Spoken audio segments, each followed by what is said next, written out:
Good afternoon বন্ধুরা, আপনারা কেমন আছেন? আমরা সবাই ভালো আছি। একটা ছুটির দিনে আমরা বেরিয়ে পড়েছিলাম জুহু বিচের উদ্দেশ্যে। এই যে বিচের ধারে মোটামুটি পৌঁছে গেছি। আমরা বাসে করেই এসেছি। বাসে আমাদের 10 থেকে 15 মিনিট সময় লাগলো। এটা বিচের ধারেই। চলুন সামনের দিকটায় যাই, কি দেখি। কবে থেকে আসবো ভাবছি, কিছুতেই আর সময় হচ্ছিল না। যাই হোক, অবশেষে পৌঁছে গেলাম। এই যে এবারে সমুদ্রের দেখা মিলল।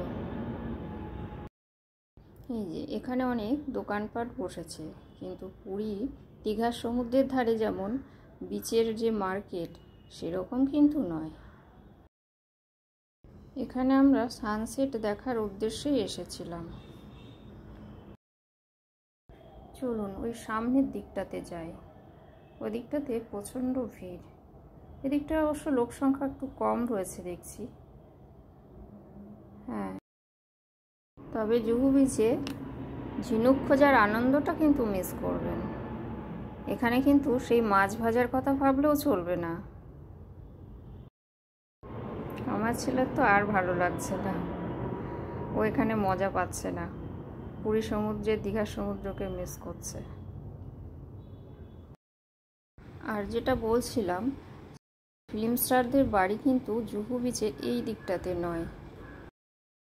ওই দূরের রাইডগুলো চেপেও অনেকে আবার সমুদ্রটাকে এনজয় করছে।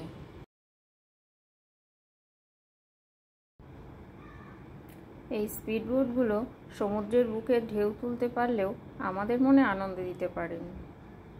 আমাদের সানসেট আর দেখা হয়নি। বন্ধুরা, দীঘা পুরীতে যেমন বিচ মার্কেট আছে, জুহু বিচে কিন্তু সেরকম না। তবুও দেখুন কত লোকজনের ভিড়, কি যে এনজয় করছে কে জানে। এরপরে এখানে চলে এসেছিলাম কিছু খাওয়ার উদ্দেশ্যে, তবে ভুল করেও ননভেজ খাবারের কথা ভাববেন না।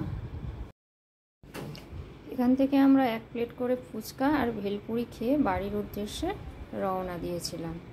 আর যেটা বলছিলাম বন্ধুরা, তবে যারা দীঘা পুরীতে গেছে তাদের এই জুহু বিচ মিস করার কোনো কারণ নেই, কারণ তারা এখানে খুব একটা আনন্দ পাবে না। রাতের মুম্বাই দেখতে দেখতেই বাড়ি ফিরেছিলাম।